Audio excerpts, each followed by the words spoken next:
So firstly, wishing you a happy Women's History Month and welcome to today's panel hosted by Equality Leaders, Breaking Down Barriers to Open Sport Up.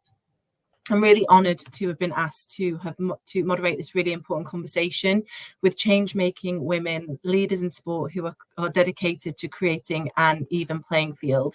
You are going to hear from this powerhouse panel to get the insights on understanding the role sport plays as a tool for inclusion to close the race and gender gaps in sport participation, and recommendations for partnering with grassroots community-led initiatives to participation, decision-making and action. You're going to hear from the panel with a series of questions, and there'll be an opportunity for Q&A at the end. So firstly, we'd like to do some introductions. My name is Karima Green. My pronouns are she, her.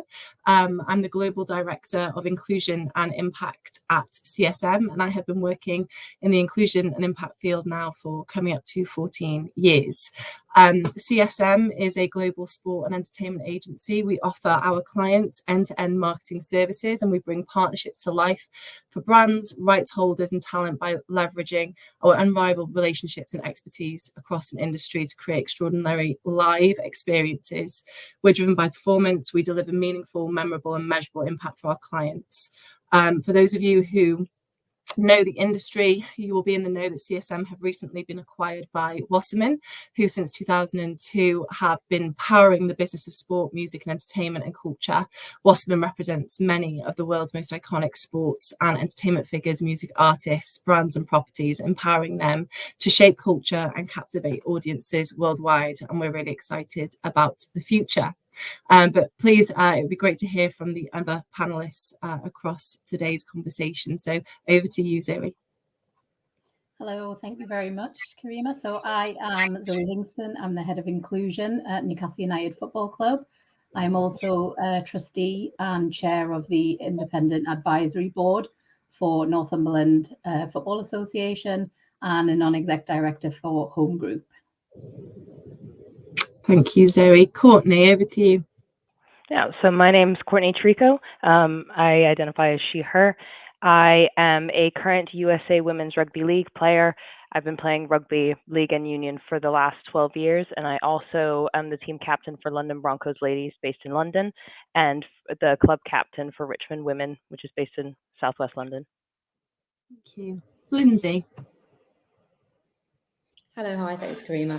I'm Lindsay Sortain. I'm the CEO and founder of A New Icon. We're a platform that's trying to democratise sports sponsorship from all levels, from elite levels down to grassroots.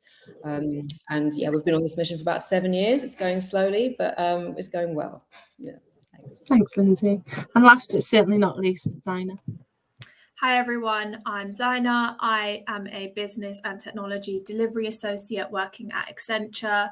I was awarded the British Empire Medal in 2023 in the New Year's Honours List for services to netball and to diversity. I'm a really strong advocate for equality, diversity and inclusion, something which I'm a frequent speaker on. I play netball for Saracens Mavericks under 23s, and I am an England international with 15 England caps. I'm also a very frequent volunteer and a member of the National Youth Sports Forum. Fantastic, thank you. And as you can see, we've a wonderful, wonderful panel here that I'm sure will share lots of incredible insights for all of you to take away. So while sport is considered essential to the nation's health and playing sport, glaring inequalities have become apparent with historically excluded communities lacking access to inclusive sporting spaces. Those involved are women, those from lower socioeconomic groups, and Black and Asian people are still less likely to be active than others.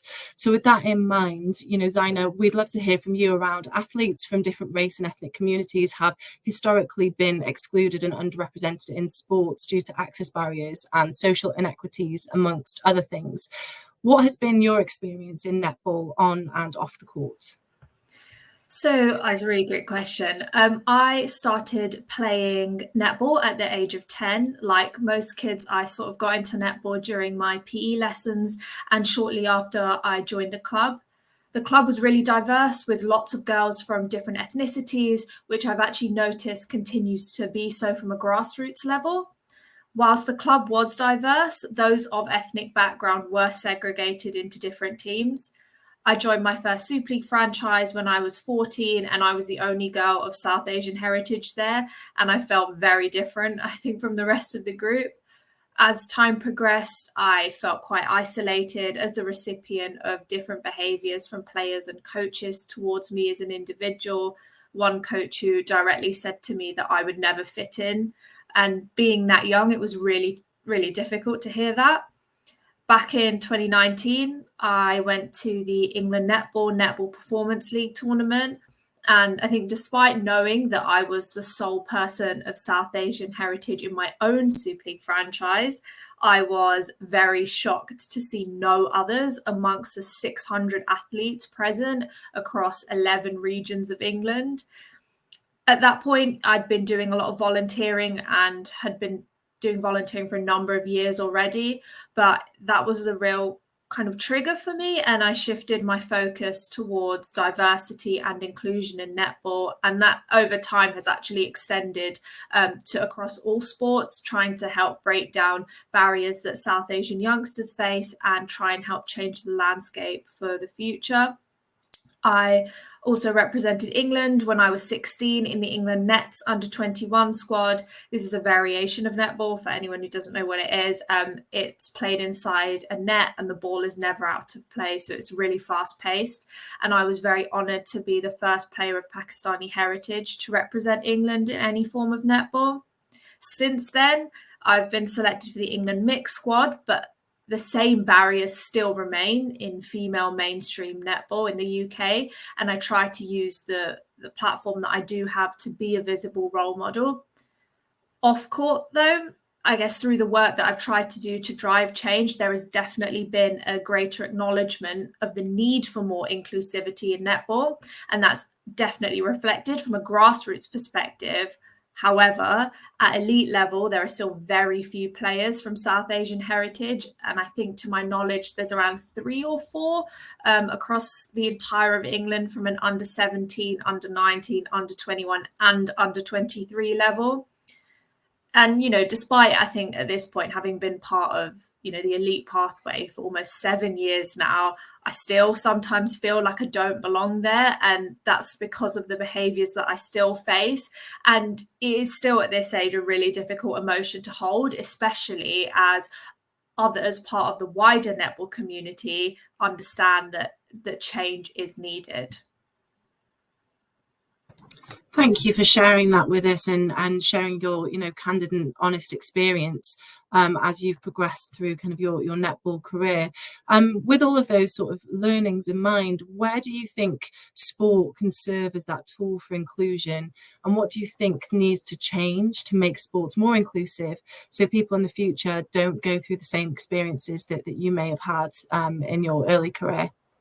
I think sport serves as a really great tool for inclusion. It, really helps to promote the importance of diversity. It brings individuals together regardless of their ethnicity, age, or race.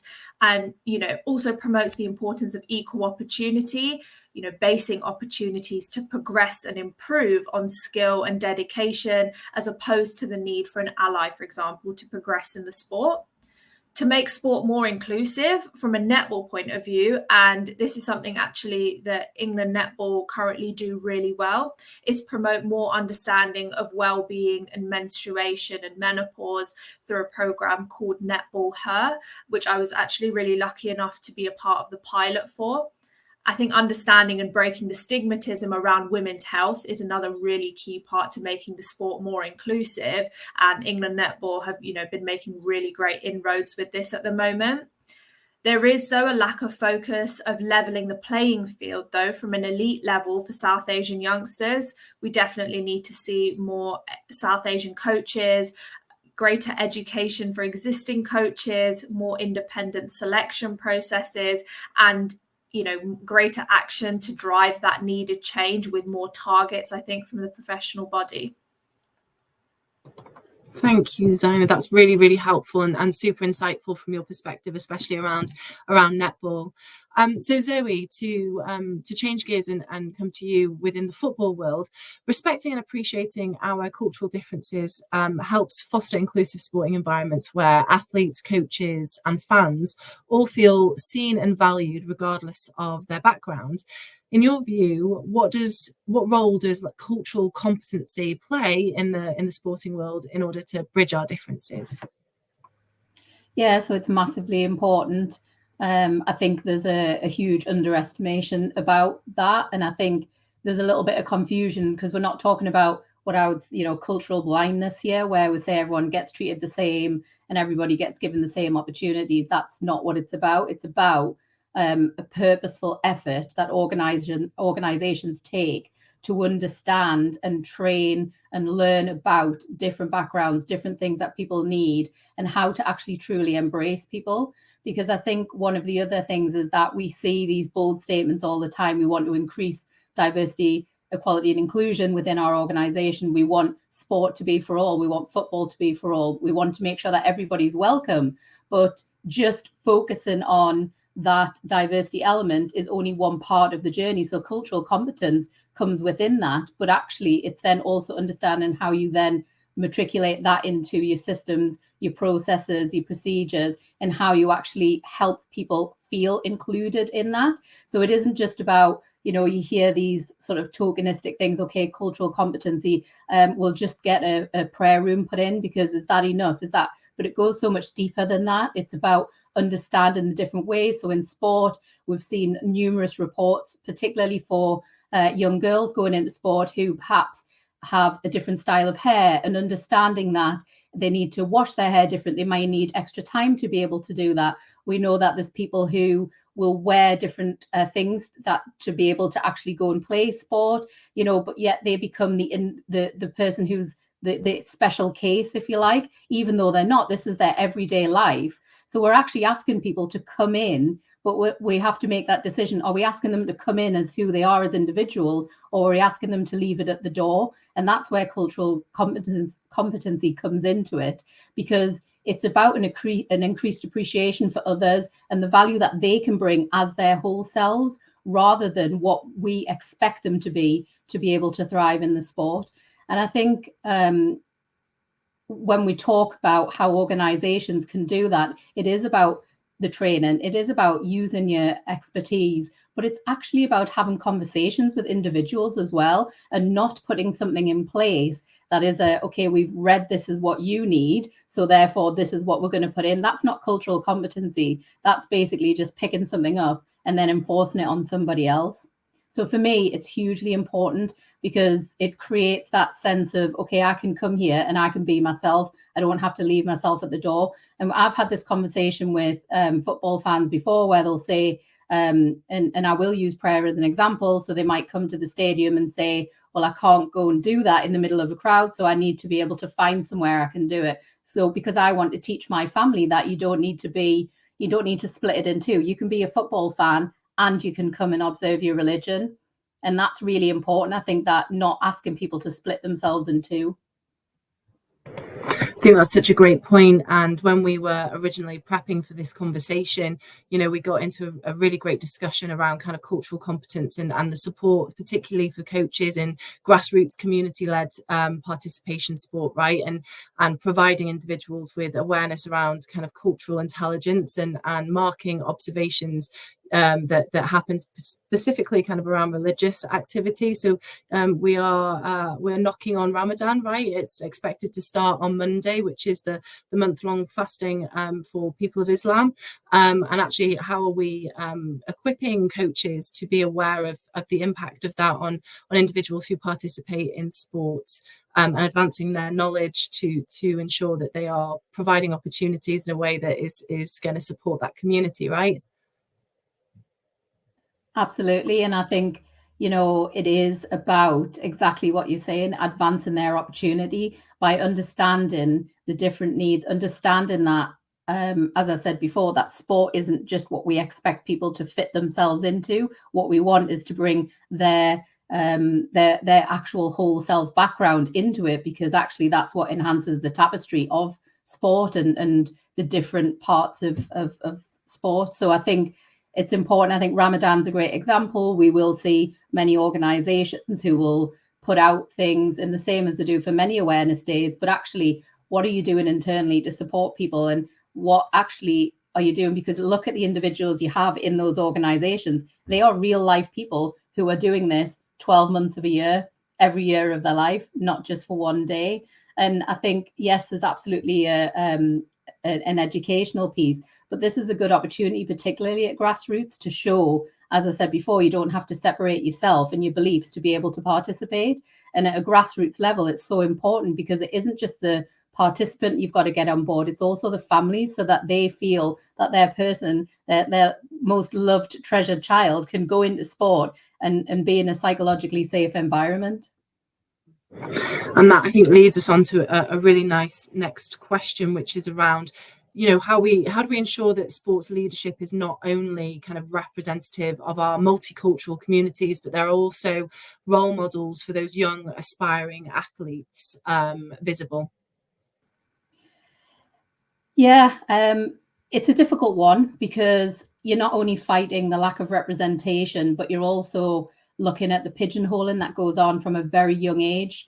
So no matter what they're seeing, it's also what young people are experiencing. So one of the things that I always talk about is when you're at a school and you get sort of pigeonholed into one way. So we generally will say that boys are stronger and faster and that girls will go and do something else, but we don't actually, even at that stage, realize that that might not be the case. Now, there is physiological differences. We know that there is data to say that young boys will have testosterone at an earlier stage and therefore will be faster, and they will have other attributes, but that does not mean that slower development, if you like, does not mean that they can't then participate in sport. So really, from an early age, they're desperate for role models, because they're not what they're hearing and seeing and what they're being told. And then obviously, the physiological changes that girls go through, which make them think that they can't then participate. So when they're looking around,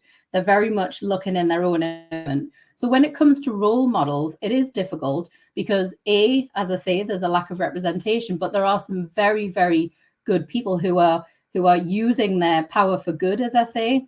But what we need to do is highlight them. We need to let those people use their force for good, as I would say. And we need to make sure that we're bringing them to the table and we're giving them a voice. We're not just bringing them and saying, okay, you look like a good role model, so we're just going to use you to sit there and basically say, look, here's this person. We actually need to let them speak. We need to let them have a voice, talk about what has encouraged them in sport, talk about some of the challenges that they've had and how they've overcome it, because that's how you then engage other people. That personal story is how you create a role model for people to come behind you. And that doesn't just stop young people looking upwards. That happens to all of us probably on this panel at some point. We will have met people yesterday, today, tomorrow, who will inspire us and think, actually, what a great role model. I kind of want to be like them a bit more.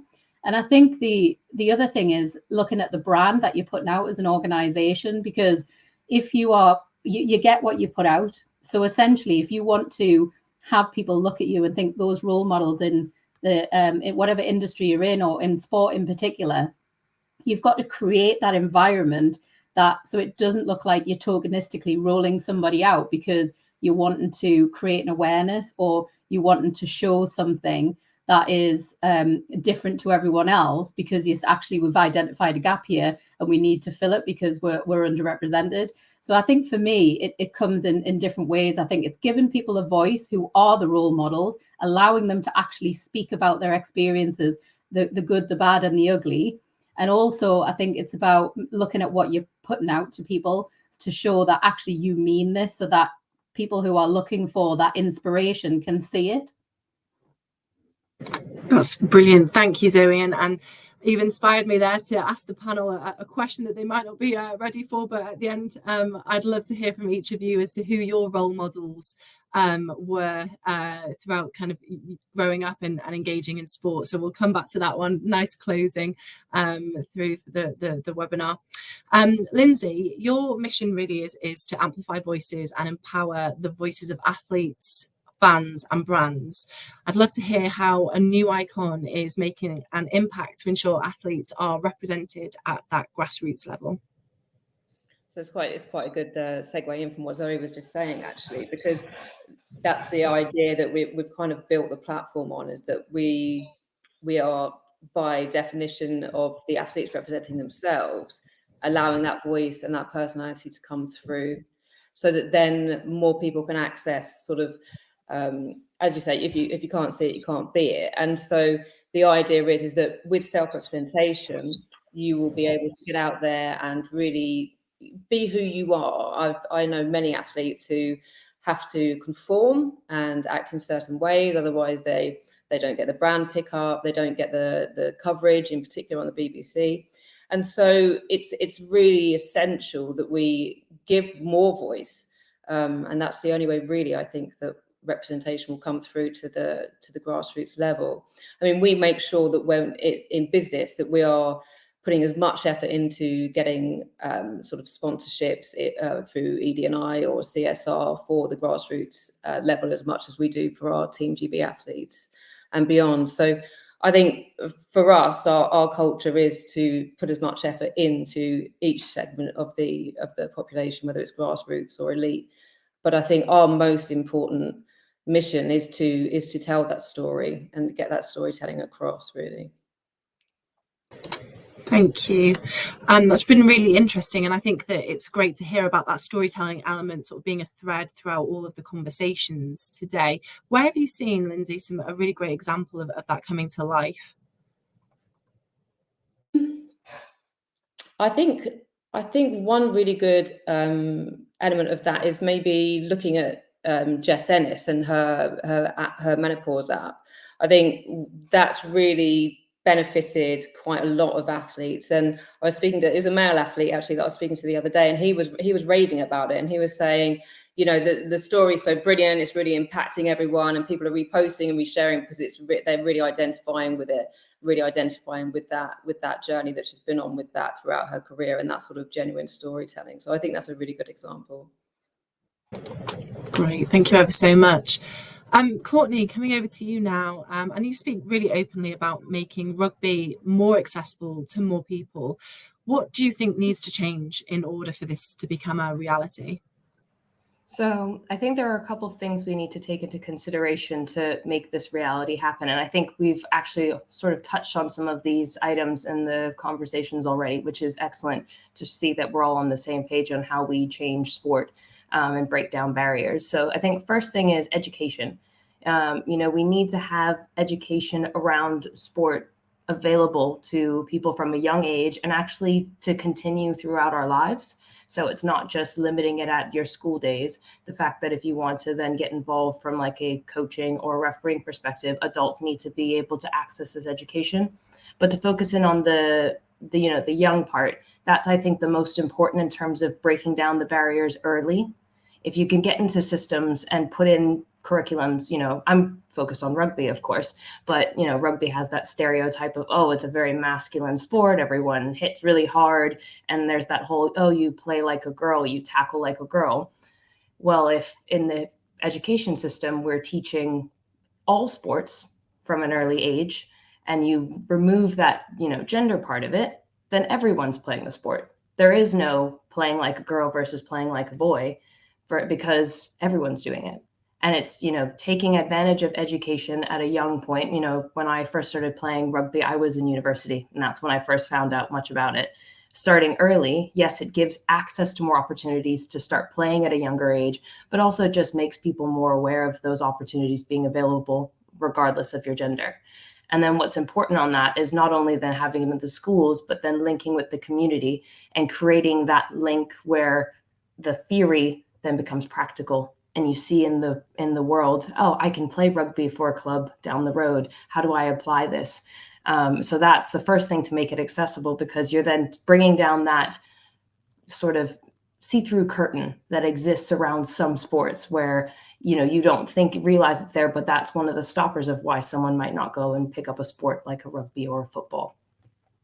Secondly, I think then it's, you know, that respect of players that are already in the sport and the voices they have. So we've hit on that role models point, like Zoe was talking about. You can't be what you can't see, and we need to promote those voices on a regular basis and give them a platform to show how you can make those changes. And that's really key. You have in rugby, you have ex-players like Lisa McIntosh and Maggie Alfonsi who have shared their stories about how they struggled to find themselves in a rugby world where there was no one that looked like them. And now you have current players who looked up to those players that are the new phase of role models and finding other ways when you look at, you know, the intersectionalities of their lives that they're being able to influence players. So we've got people like Kenta Kobayashi, who is a Japanese player who plays in the Prem. You have Shauna Brown, you've got Sadia Kabeya, one of my own teammates, Zaina Maliba. She's a Black British woman. She's a mother. She's a Muslim. She's so many things that people look up to, and is breaking down these barriers and showing people that I can play rugby too. You know, I can have access to that regardless of what my background is. And that's really important that our governing bodies within the sports harness those people and take advantage of what they're trying to share and build their policies around what those people are trying to share and hear those voices so that they create a product that's actually targeting the people we want to be bringing into the sport, rather than thinking they're doing the right thing in their own world without consulting the people that need to be consulted. And then the final thing is investment. I think we all know, you know, you sort of need money to really push sport in general, but a lot of things in life. And investment is key to making sure we have access and more sustainable community-led activities, so that people have access. Once they get through those mental barriers of wanting to play a sport, then they actually have the opportunity to play. And we're in an environment right now that women's sport is taking off and professionalizing, which is great to see. At those higher levels, women are finally being paid to play. They might be getting some sort of stipend or even enough of a salary to live. But we also need to then see that reflect in the community game at the grassroots level and get the funding in to remove those barriers where people might not be able to come play because of costs. Simple things like being able to afford rugby boots. You have to have a coach at rugby games because of the level of contact. All of those things add up, and we don't need those to be barriers for people to enter the game. So more investment should mean that the sport will be more accessible. Thank you, Courtney. And I completely agree with you around the investment piece. And what really resonated with me there was that you can't be what you can't see. And I remember sort of growing up playing football for girls under 16 county in my local area, and I absolutely loved it. However, you know, as you kind of grow up and become more awkward and, you know, feel already like an outsider, stepping away from a sport that I loved because I didn't have anyone that I could look up to really as a role model very many years ago. And then flash forward to kind of 2022, going to the Women's Euro finals and seeing that representation on, you know, a global scale, and seeing how it inspired a new generation of women to take up football and girls to play football was just was amazing. And I think that, you know, that's where we're going to see real progression, especially around women's sports, is, you know, representation, intersectionality, and encouraging and engaging with audiences and fans and new players of the future. But the investment piece obviously is really key to make that accessible, especially for communities who have been historically excluded, right? And with that, I think sort of community-led initiatives to open up sport, as you've said, are so vital. Are there any beacons of success that you're aware of where this is happening and the impact is being made? And where not, how do things need to change for the better? Yeah, what's nice is that, because like you mentioned with the Football World Cup, and we had the Rugby League World Cup in 2021, the Rugby Union World Cup for the women's is coming to England. I think it's 2025, if I've got that year right. You know, we've got this boom. So there's actually a lot more community-led initiatives that are trying to piggyback off of the success of all of these events, which is excellent. And so a couple to flag, because I think they sort of come in different buckets. And I'd love to highlight a couple of them. So a couple of them that have come up, especially from a rugby perspective, is we've had a couple of campaigns, one being Let the Girls Play. That's an educational one that's backed by an ex-England player. And it's just about getting rugby into school curriculums and giving access to girls what the sport is, how to be introduced to it, and building on, that idea of, if more people have access to it, they can learn how to get involved sooner. We've got the School of Hard Knock. So this is a charity that works with adults and young people, and they're looking at dedicating life-changing programs through sport for people facing inequality. And a lot of that, they look at mental health. They focused a lot on how people dealt with behaviors after COVID, and just looked at I think they work across 37 different schools across the nation, trying to have an impact on young people's lives. So we've got that education point. In terms of the actual exposure and people finding places where they belong, how we talked about that identity piece. There are actually rugby teams that are coming up and being created specifically with those minority groups in mind. So there's Black Girls Ruck, RFC. So that's a charity group that looks to create an environment for Black and non-binary people to join and have a place to play rugby. They've been playing a couple of matches now, and that's been a beautiful thing that's grown. They've also got a podcast. So they're really getting out there saying, if you haven't found anyone, we've got a community here. There's also another team called Roots Rugby, which is an American-based team, but they travel around the world, and they have a similar approach where they invite BIPOC members of the community to play. So you're seeing individuals take the initiative to create something, to create a home for people to play in. And then actual governing bodies are linking with communities to create programs that push for changes. So in rugby league, we've got the Rugby's program, which is working with young people to play rugby and give them access.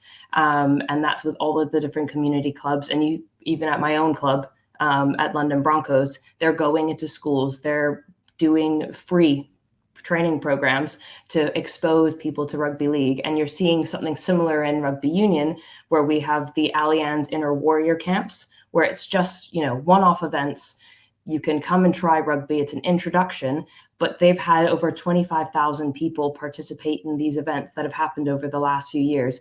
And it's by pushing these different types of events and seeing the successes just to expose people. You might not convince everyone to pick up rugby, but you might convince one person who needed it, and that's important.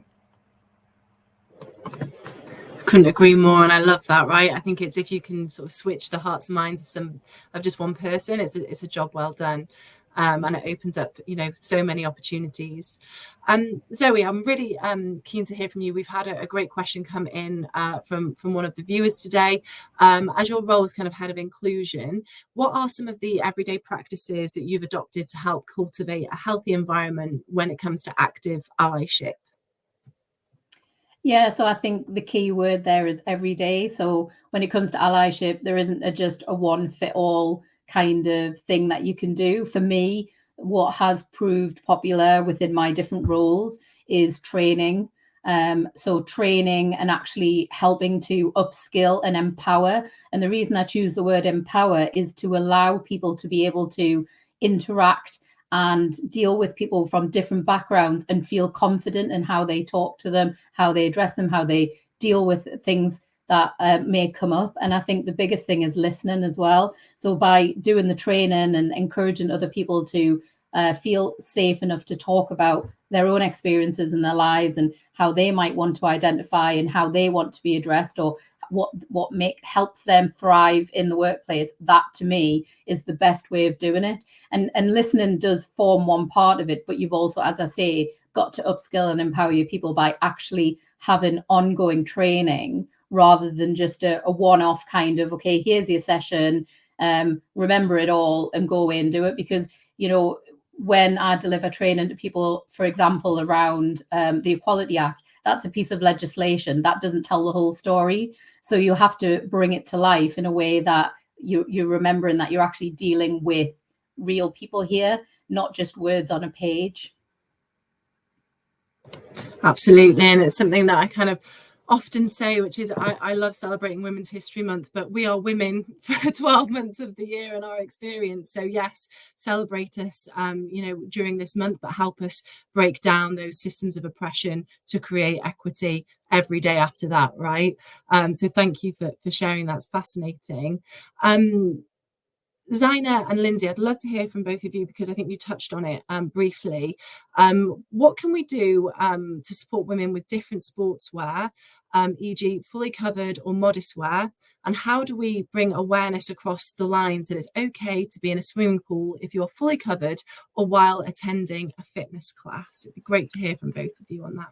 I'm happy to take that one on first. I think speaking, looking at it from a netball perspective, there's a lot of Asian women that are very comfortable wearing a hijab, for example, and playing, which is really great to see. If you look, a number of years ago where that wasn't something that was seen that often, that now it's really great that, England Netball and, various clubs and communities are encouraging people to kind of be themselves, and talk, kind of linking with what Zoe was saying about how do we leave who we are at the door? Do we continue being who we are throughout the entire time we're playing? And I think that's something that netball have done a really great job on.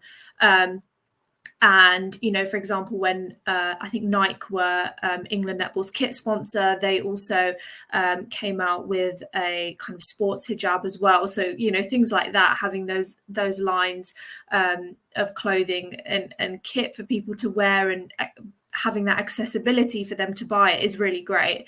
I think it also kind of linking with sort of what everyone has said is really the importance of role models, and having someone, bringing that awareness to say, it's okay to be in a swimming pool, wearing, something that's fully covered. There's obviously absolutely nothing wrong with that, but having someone that you can look up to, or just someone that you can see and say, I've seen this person do it, and it makes you feel a little bit more like, it's okay, even though it already is. Seeing someone else, be that person and being that role model really provides a great support. And I think, looking at from a ethnic minority background, from a South Asian perspective, although obviously I don't wear a hijab, but I try and be a role model for South Asian youngsters coming into netball. But there are also lots of youngsters who do wear hijabs, and it's just important to make them feel like they are comfortable and that they are welcome in any sport environment, whether it's at a grassroots or at an elite level. But yeah, look, that accessibility is really key, and especially from the sports brands as well, who are able to kind of make people feel more comfortable and like they actually belong. Yeah, I think following on from that as well, with role models in particular, and what they're wearing as women come through, there's definitely more conversations happening now about women's health. I know that the Women and Girls Health in Sport report came out a few days ago. And obviously seeing a lot of injuries in football, but that goes for the same in rugby as well.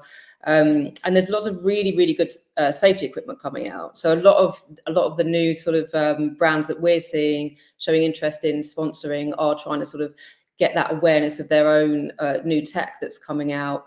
And there's one in particular that's very good. It's a headband, but they've got a bit of a pushback in wearing it, because people don't want to be seen to be wearing different to the guys that are playing. It's all about a cumulative head injury.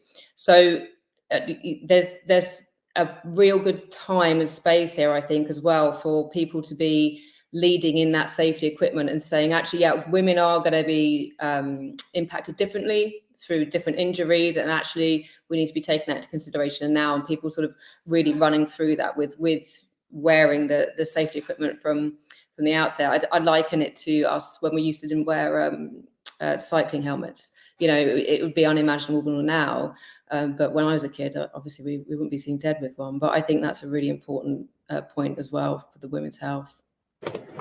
Thank you both so much. Courtney, I'd like to come back to you, if that's okay. I think that we've had a really fascinating question come in.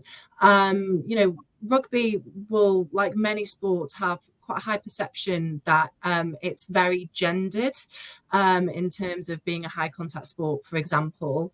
So with sports kind of being gendered by a societal gender binary, making it difficult for those who may be gender fluid, trans or non-gender conforming to access, let alone feel like they may belong. What do you think needs to change in your view to create sporting spaces more accessible for our LGBTQ siblings? I think in the current environment, we are at a bit of a difficult time where this is something that is being discussed, and there are people on polar sides trying to decide things in policy and bringing all the science into it. But I think at the end of the day, we need to create spaces for everyone to be involved. Our LGBTQ plus family needs to be included. And it's one of those things that at the professional level, I think we have to, the way it will be, they will decide.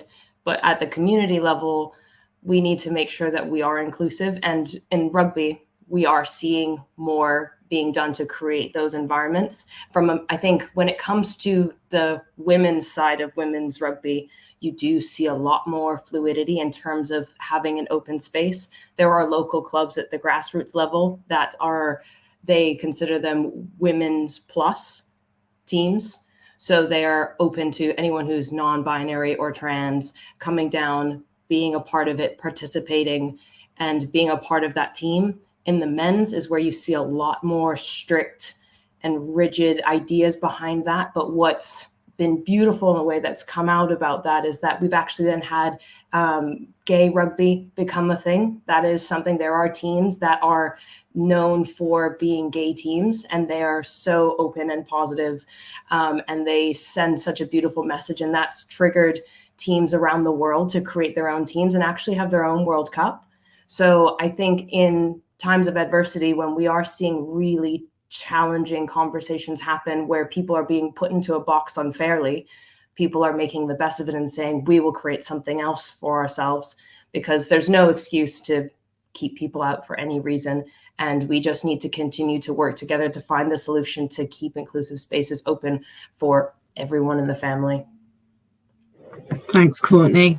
I think that's really brilliant and great to hear such progress being made, especially at the community level for rugby.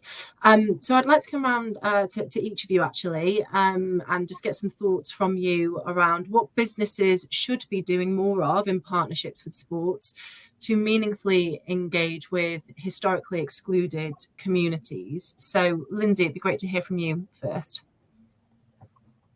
It's been really interesting listening to all of the other cohorts talking today, all the other teams speaking today. And a lot of the conversation they were having was about how to communicate the different groups, if they had ERGs within their companies, how they formed a wider part of the workplace community, and how sometimes people could push back because they didn't feel represented or miscommunication. And I think if companies can zoom out a little bit and look at, most companies know that sports are great pool for their customers, but I think we can really use that in-house as well and what that means. And, if you, I think from my point of view, I would love to see more companies putting their efforts into sponsoring grassroots sports and emerging athletes and going on that journey with them. And, you can have your own Wrexham FC at any point for any groups, any diverse backgrounds. One of the main things as well is to sort of become fans of these local groups or these emerging athletes and really sort of get behind them, follow the story and engage, because they can tell a story in a way that represents different groups within your workforce. But at a slight distance, I think sport is a super communicator, and it kind of breaks down those barriers for people when they can understand the story and the representation of people of different backgrounds that isn't coming directly from another member of the staff. I think it just really helps to have that little bit more communication. So for me, it would be really getting involved and understanding the value of supporting your local community, but emerging athletes and how that can impact the workforce. Thanks, Lindsay. And I can't agree with you more. I feel like you can reach people when they're watching sport in a way that maybe you would never be able to reach them before. And those human stories can really, change hearts and minds, which is what we love to see, and the beauty and joy of sport in itself, right? Zaina, what about you? What are your thoughts around what businesses should be doing more of? I think there's a really great there's a really big gap, I think, still in training and kind of that education and understanding aspect. I think actually, businesses and, whether it's professional bodies or whether it's clubs, I feel like there's such a big gap where they can learn so much, I think, from each other. If you're kind of looking at a lot of businesses at the moment, obviously the importance of, that equal gender split, whether it's, gender pay or having, an equal number of male and female individuals in leadership positions, for example.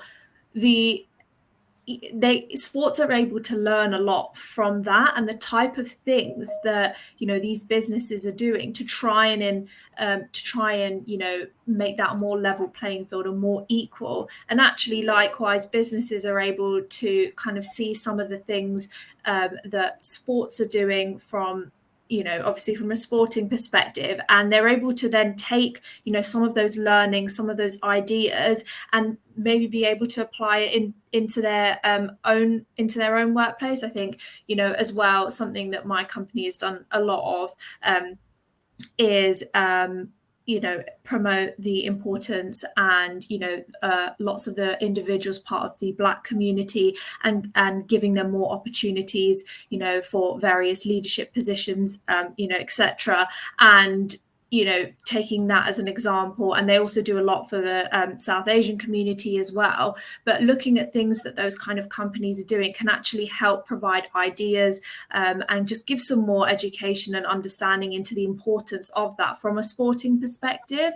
And I think that that's something that they can actually both really learn well from, and kind of linking with what Lindsay was saying as well, just understanding that importance of collaboration as well is just really, really key to kind of enhancing the importance of representing those communities that don't necessarily get so much recognition and that kind of thing that others may do. Thank you. Zoe, over to you. What would you say that we need to be doing more of in partnership with sports? I think for me, and it kind of picks up on some of the points that have already been made. For me, there's two kind of parts to this. There's the internal part where organizations need to look at themselves and need to look at all their levels of representation and really understand, we talked about cultural competence there before, but understanding how they're actually harnessing the information they're getting back and how they are actually able to have those conversations with people to either bring them into the business or to be able to support them when they're in there. The other side of that is that trust and confidence with the communities. And it's understanding sometimes the history that's gone before, the lack of access, the lack of being able to come into a sport environment. And I think this is where it has to be two parts. It isn't just a case of, okay, let's dispatch somebody from the organization who might look like the community they're going into. It's so much more than that. And I think that one of the shortfalls that businesses have is that two-pronged approach where they need to understand internally, okay, if we're going to go and have that conversation, why are we having that conversation? What is our aim of that conversation? And are we ready to receive the information to actually do something about it, or have people come into our organization, anything like that? So I think for me, that is how you meaningfully engage. It has to be on both sides. I love that point, Zoe, because it really feels that that's the vehicle that takes it from feeling performative to really credible and authentic. And actually the impact feels tangible and feels like there's a legacy that you're starting to create in terms of that societal change, right? Yeah, absolutely. And I think that's what we want. We want sustainable change. We talked about, and I don't obviously want to touch into another point, but you look at Karen Carney's report where she talked about how you grow the women's game and in a sustainable way. So that isn't this peaks and troughs where we're investing because actually somebody's seen the commercial aspect of what that can bring when there's so much more to it. It's the inspiration to the communities. It's the legacy that it builds for so many other people who wouldn't have seen themselves in sport. And I think that's the key to that sustainable approach. Absolutely. Thank you, Zoe. Courtney, coming back to you, and I think just to touch back on your really key focus point around investment. So do you think there's enough investment to ensure a more inclusive and representative future in sport in terms of the skills and talent needed in order to make it a reality? I think we're on a good start. I think there's always room for more investment. I think we're seeing a lot more, like in the football, like we talked about, Barclays taking on the women's Prem as the main sponsor. That was huge in terms of seeing a massive investment come in. But I think when we look at wider than just the professional game, we need to think about at the community level. Investment doesn't need to be just a one-time big partner. It needs to be building that symbiotic relationship with community businesses, getting community investment to invest in local community grassroots game so that they build together and grow together. And I think by creating that relationship and being able to reach out to your local communities and say, as a business being like, we'd like to be a part of what you're doing and we want you to be a part of our growth journey as well, you'll actually see investment continue, because you are then, in a selfish way for a business, you are expanding who you're reaching out to because you're reaching out to more groups of people. But at the same time, you're building a group that will support you because you'll be true to your brand. But it doesn't have to be everything big. It doesn't have to be your Nikes. It can be the local pub, looking to invest. It can be a local clothing shop. It can be anything. And those local communities receiving that money will appreciate that, and they will continue to believe in that company. So I think that's the way to make the investments long-term, is that if we can focus on building those relationships where they go back and forth, and rather than those massive ups and downs, then I think it'll be a positive movement forward for the long term. And then you will see the big companies really bring in the money for other professional sides. I think that's how it grows. You have to have grassroots sort of supporting grassroots, and then build it up as it gets bigger. Thank you, Courtney. Lindsay, from your perspective around New Icon, are you seeing that investment grow from sort of your perspective? I think there's a really big part of the development that we're doing now, where we're building an element that will show how much value it brings to local companies to invest, to measure their input in grassroots sports. I think lots of people do sort of pieces within the community. They do it out of the goodness of their heart. They know that it generates a bit of interest in the company, but I think lots of people just genuinely want to give back to a certain level. And what we're trying to do now is to get more people on board by building a tool that can give them the information that they need to show that actually it improves your business, it improves goodwill. This is your footprint in the community, to encourage that. So I think it's something that is definitely growing. I think lots of people do it unrecognized. I think lots of people do invest in their local communities unrecognized, but it's definitely something that we're trying to drive forward for sure. That's great. Thank you, Lindsay. I can't believe that our hour has sort of flown by. It's been such an enjoyable conversation. So thank you to each of the panelists today for bringing some really fascinating insights from each of your worlds, right? I think what we're hearing really loud is around the power of representation and storytelling. You can't be what you can't say, and it's so true, right? And how do we continue to build that momentum and to raise the profiles, especially through grassroots and community sports, to encourage a wider and more diverse audience to engage and participate with active sports. The piece around investment, financial backing in order to make accessibility, and what those different segmentations can look like across the different areas of sport and the ecosystem of sport. And, to loop back to kind of our original sort of talking point around cultural awareness and intelligence and the power that provides in order to engage more diverse groups in getting involved in sport. But in the last couple of minutes, I really wanted to loop back to Zoe's original point around role models and hear from each of you a little bit around who has been a role model to you in your careers so far, or growing up in the sporting environment, and a little bit as to why. So Zaina, I'll start with you. Cool. So I think from a sporting perspective, from a netball kind of angle, I really struggled, I think, with finding South Asian role models growing up, because there just weren't any playing netball. For me, mine was the New Zealand netball team. And at the time, I didn't really know why, but kind of looking back, they had, skin of color and also long black hair like I did. And I felt myself resonate with them very well.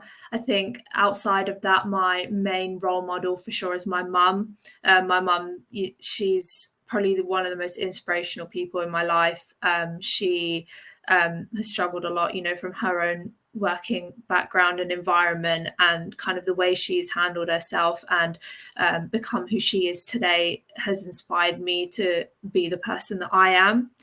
And role models are so important. It's why I try to be one, a visible role model for the next generation of youngsters. And it's one of those things, someone has to take that first step. Someone has to take that first step to try and be a visible role model, and to try and be that person that can help change that landscape. And that could be any one of us. And it's about giving that time and energy as such to try and changing that landscape and driving what the future can look like. And understanding that importance is so key. And just being that person that can stand up and say, do you know what, I'm going to be that person, I'm going to be that role model, I want to make a change. That's going to be the person that helps change what sport currently looks like. Thank you, Zaina. And I'm sure you will become a real role model and are a role model to so many people, especially in the netball world. So really excited to see you continue to grow in that career. Lindsay, what about you? Well, in sport growing up, I was really taken with Fatima Whitbread. I loved her strength. I just thought she was just outstanding, and I used to really revel in her performances.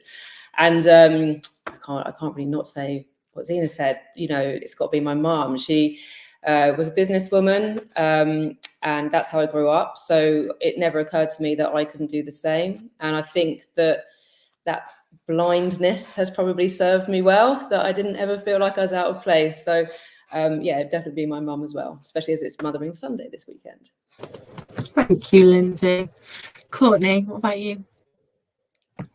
I think, similar theme, like my mom and my great aunt are two of my role models, I think, throughout my life. And that always goes across everything I do. It's always interesting from a sport perspective, because I think, 10, 15 years ago, I would have said, oh, some sporting person like Mia Hamm or Cristiano Ronaldo or Owen Farrell, right? People, prominent names in the sporting community. But as I've gotten older, I think the people that I strive to be like the most are the people within my own teams that I see, doing incredible things every day. I had mentioned Zainab Alima. She's somebody I think is, an incredible role model. And there are other people in my team or coaches I have that, in the everyday, they're striving to be their best, and they make me want to be my best as well. So it's it changes day by day, but it's more just being surrounded by people that are doing amazing things that makes me also want to do amazing things. I love that. Thanks, Courtney. And finally, last but absolutely not least, Zoe, what about you?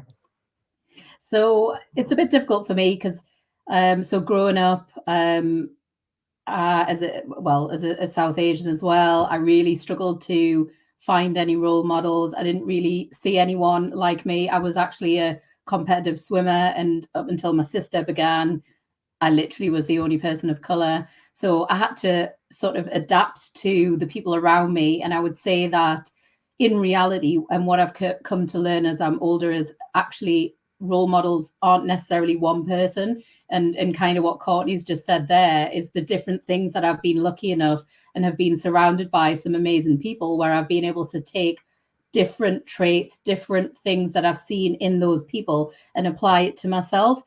You know, that's not to say when I was younger, I did have some role models. I had Tina Turner, you know, Boney M, for anyone who can remember Boney M, were a big role model because they were so outlandish and different. And I just thought, okay, here's some people who are actually 100% themselves. And I think for me, I don't ever think that I personally would ever role model on one individual, because I've struggled to find people like me through my life in my professional career. But as I would say, I take it from so many different things. And I think actually that's what makes me a more rounded person, because nobody's perfect. Thank you so much, Zoe. And I do recall, so maybe not so many others will on the call, but yeah, I certainly do. Listen, I just want to say a massive thank you to our panelists. It's been such an insightful and interesting discussion and conversation today. And I know that our viewers will have had and will be walking away with some really tangible insights. And it's been a real honour to moderate this panel today. And also want to say a big thank you to Equality Leaders for hosting this important conversation around sport and breaking down barriers to women's sports. So we continue to wish you a very happy Women's History Month. And for those of you who are allies on the call today, please do continue to show up for us each and every day after that. And so I want to say a big thank you, and I hope to see you all again very soon.